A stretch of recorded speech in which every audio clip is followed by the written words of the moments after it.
کل کے درس کے آخر میں ہم نے یہ بات ذکر کی تھی کہ نستعین یہ عون سے عین واو نون جس کا معنی ہے مدد. تو نستعین ہم مدد مانگتے ہیں. بات ہو رہی تھی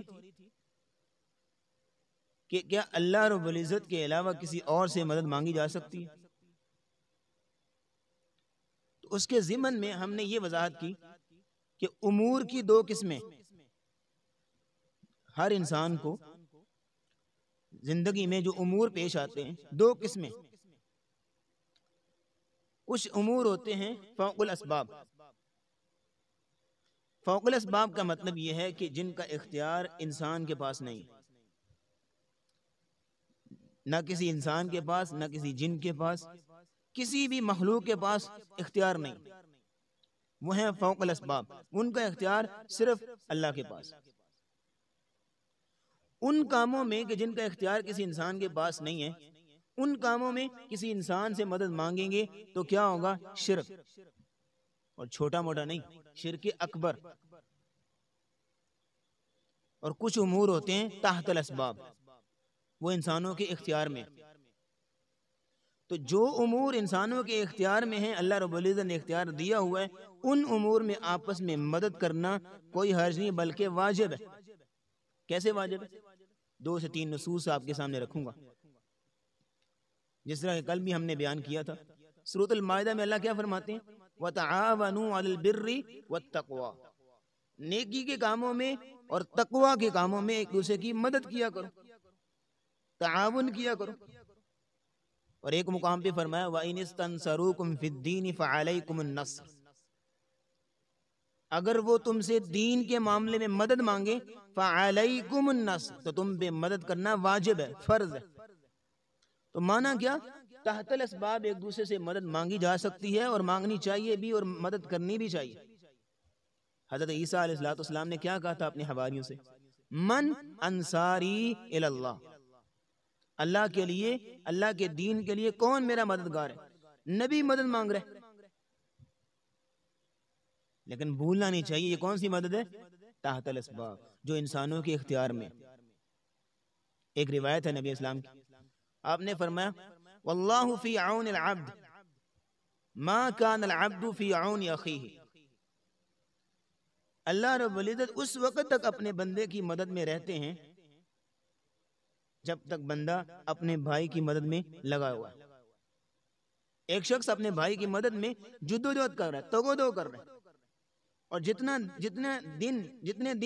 جتنا بھی وقت لگے گا اس اپنے بھائی کی مدد کرنے میں، اللہ اس کی مدد میں.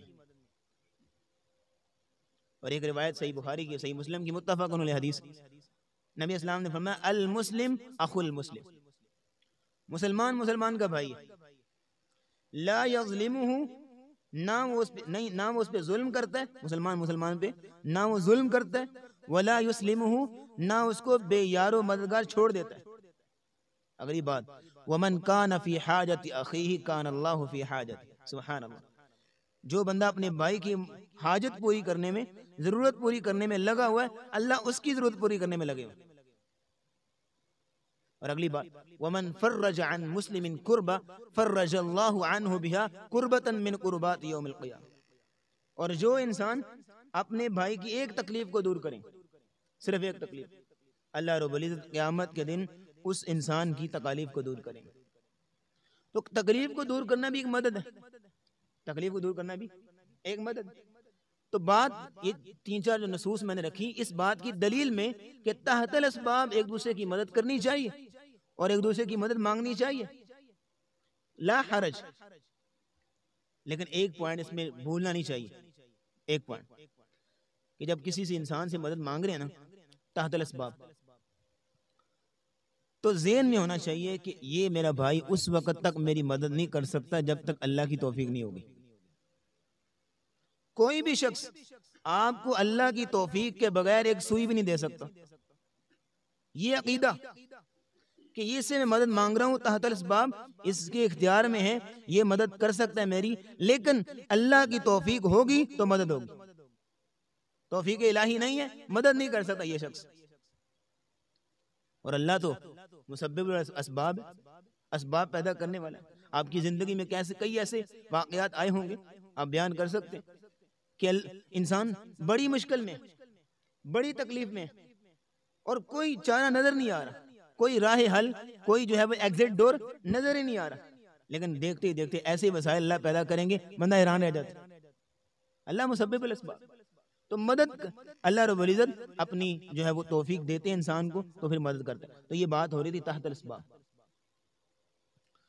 دوسری بات فوق الاسباب، فوق الاسباب مدد مانگنی ہے صرف وَإِيَّاكَ نَسْتَعِينُ، یا اللہ صرف تجھے۔ ایاکا کیوں ہے؟ ہم نے بار بار اس بات گرامیٹیکلی بھی اس کو ذکر کیا تھا، اور بعد میں اس کو علماء کے اقوال کی روشنی میں بھی ذکر کیا تھا۔ ایاکا کا مطلب صرف تیری، صرف تجھ ہی سے۔ یہ جو صرف ہے، حسر ہے اور قصر ہے، یہ ایاکا کی وجہ سے آیا ہے کہ صرف تجھ ہی سے مدد مانگتے ہیں۔ اب جو صرف اللہ سے مدد مانگی جا رہی ہے وہ کون سی ہے؟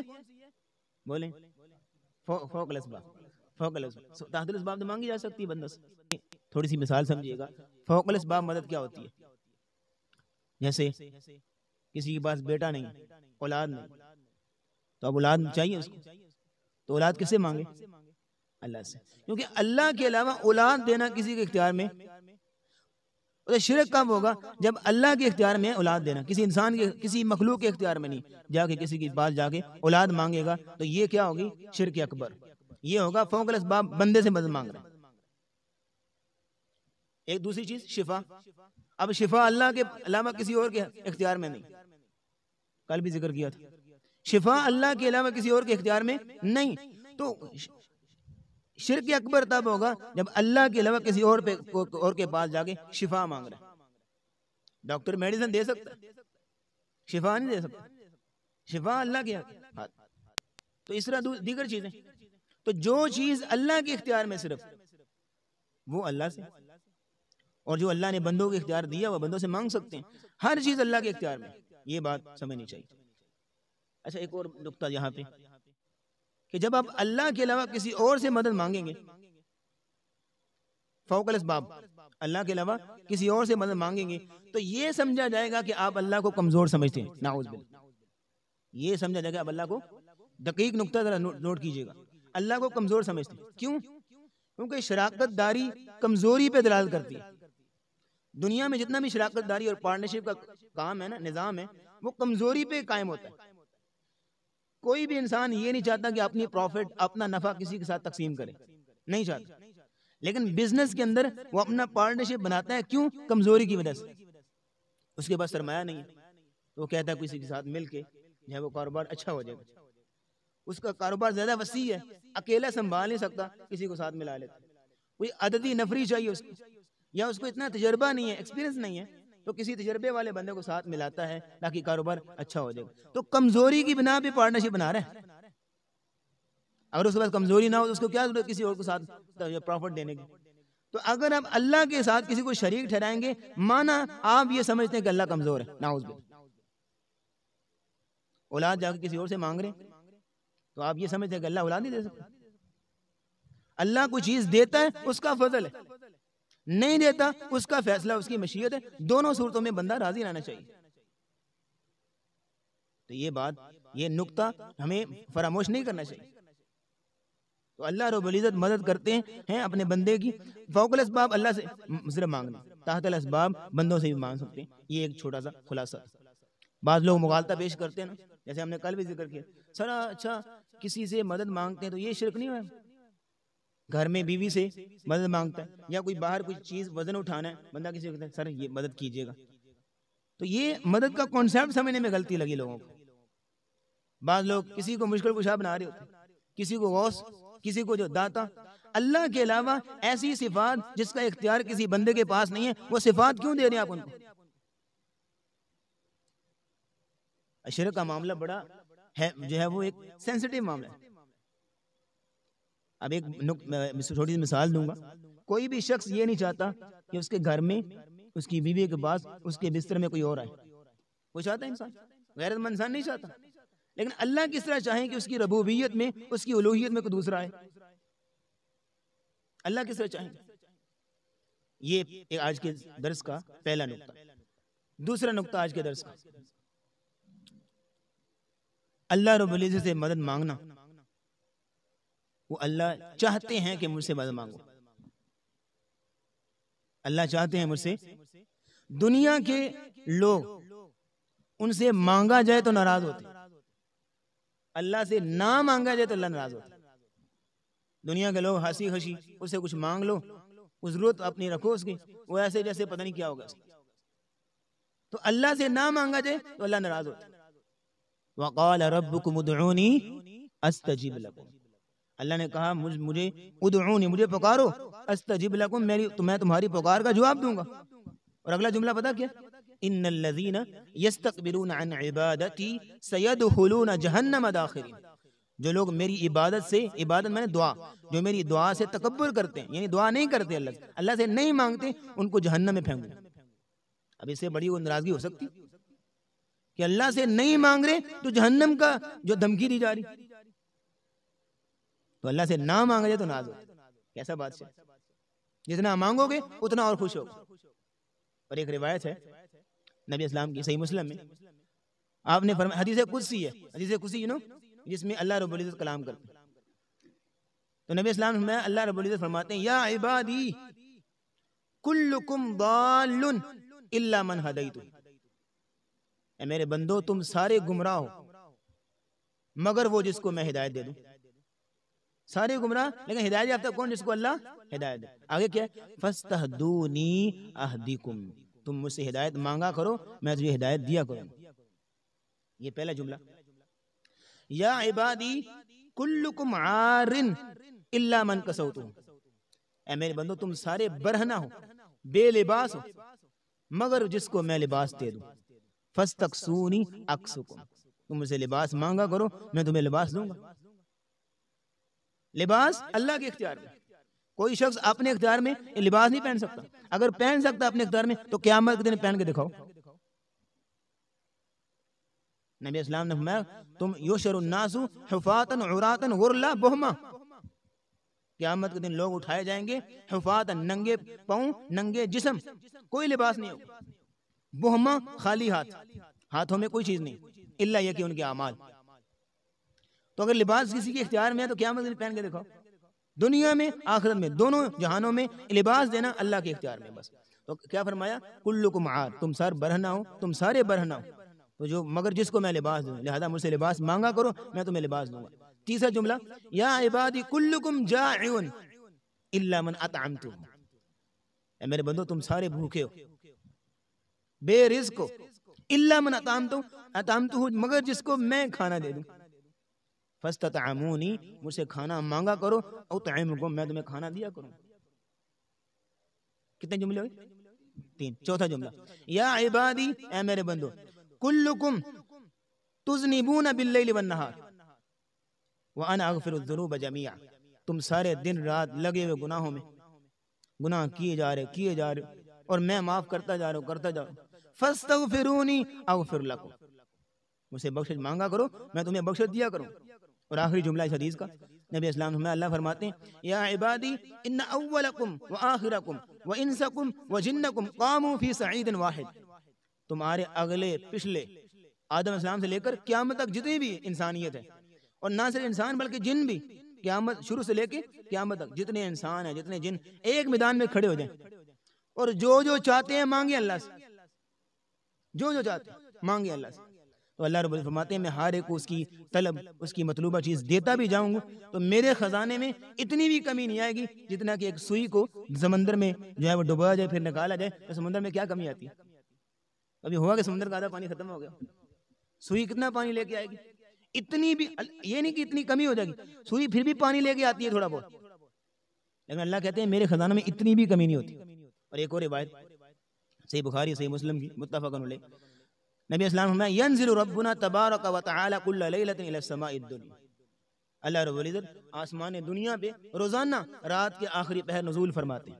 اور کیسے نزول فرماتے ہیں؟ کما یلیق بعظمتہ و شان، جس طرح اللہ کی شان کو لائق وہ آسمان دنیا پہ تشریف لاتے ہیں اور آخری پہر پکارتے ہیں.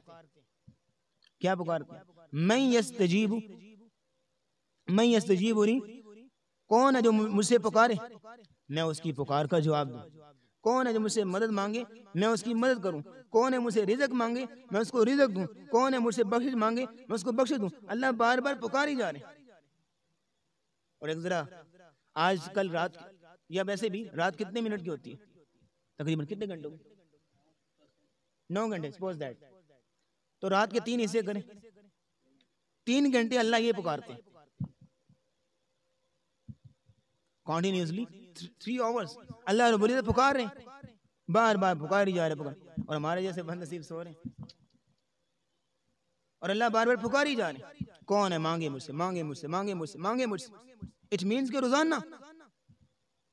اب کس قدر اس کی رحمت، کس کی عظمت، اس کی کس طرح اللہ ربوبیت، تو مانا یہ اللہ رب العزت سے مانگا جائے اللہ خوش ہوتے ہیں، نہ مانگا جائے تو ناراض ہوتے ہیں، اور وہ بار بار کہتے ہیں مجھ سے مانگو، مجھے میرے در پہ ہو۔ اور نبی اسلام کی حدیث ہے جو شخص توبہ کر کے اللہ رب العزت کے پاس آ جائے، گناہوں کو چھوڑ کے، اللہ کو اتنی خوشی ہوتی ہے کہ کسی اجاڑ بیابان میں کسی شخص کا، مسافر کا اونٹ گم ہو گیا، جب اس کو دوبارہ ملا اس کے سامنے کتنی خوشی ہوگی، اس کو گم شدہ چیز واپس جس کی آ جائے کتنی خوشی ہوگی۔ بات ہو رہی تھی کہ بندوں سے مدد، ہم ایک دوسرے کی مدد کے بغیر چل بھی نہیں سکتے، زندگی کا نظام ایک دوسرے کی مدد کے بغیر نہیں ہو سکتا۔ یہ ایک وقت کا کھانا انسان کھاتا ہے تو آپ کیا سمجھتے ہیں اس کھانے کو تیار ہونے میں کوئی ایک بندہ شمار شریک تھا؟ نہیں، سب سے پہلے کسان نے ہل چلایا، اس میں بیج بویا، پھر اس کے بعد اس کو کاشت کیا، اس کو کاٹنے والے تو اور لوگ تھے، پھر اس کے بعد اس کو دانے نکالے گئے وہ اور لوگ تھے، پھر اس کے بعد اس کو لے جا کے آٹا بنایا گیا چکی میں سے وہ اور لوگ تھے، پھر اس کے بعد گھر میں خاتون نے اس کو جو آٹے گوندا، روٹی بنائی، پھر اس کے سامنے آئی، کتنے لوگ شریک ہیں؟ اب ایک دوسرے کی مدد اور تعاون۔ ایک لباس پہنا ہوا ہے، آپ سمجھ جائے کہ ایک بندے نے تیار کیا؟ نہیں، پہلے کپاس کاشت کی گئی، اس نے کسان نے ہل چلایا، پھر کپاس کو بنا گیا، نکالا گیا، پھر فیکٹری میں کہاں سے آپ زیادہ جانتے ہیں کہاں سے لباس پھر ٹیلر کے پاس سیا گیا، پھر اس کے بعد آپ کے جسم میں آیا، تو کتنے لوگ شریک ہیں؟